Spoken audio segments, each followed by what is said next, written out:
Bismillahirrahmanirrahim. Allah'a hamd, onun kutlu elçisine salat ve selam olsun. Ve selamların en güzeli bu yolu sürdürecek, kıyamete kadar sürdürecek olan Müslümanların üzerine olsun. Allahü Teala Kur'an-ı Kerim'de biz seni ancak bütün insanlığa müjdeleyici ve uyarıcı olarak gönderdik. Fakat insanların çoğu bunu bilmezler der. Peygamber sevdalıları olarak amacımız, peygamberin Allah'tan aldığı mesajları topluma ulaştırmak ve hayatta yaşanabilir kılmaktır.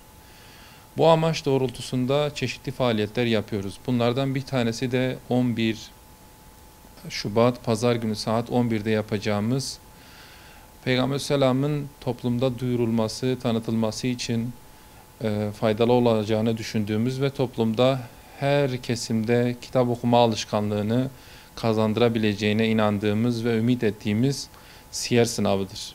Şimdiden kaybedeni olmayan bu siyer sınavında herkese başarılar diliyoruz. Bütün Türkiye'de olduğu gibi Ankara'nın birçok merkezinde de siyer sınavının gerçekleştirmenin heyecanını yaşıyoruz. Allah'a hamdolsun. Sınava girecek olan adayların yanında kimlik belgelerini, kalem ve silgilerini getirmeyi unutmamaları.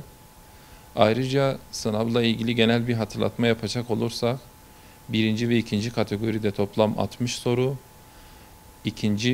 üçüncü ve dördüncü kategoride ise toplam 75 soru bulunmakta ve her kategori için sadece 90 dakika süremiz vardır. Sınav günü başka ikamette olup, sınava girecek olan adaylar da sistem üzerinden temsilcilerimize ulaşıp sınav yerlerini öğrenebilirler. Allah-u Teala'dan bu sınavın hayırlara vesile olmasını dilerim.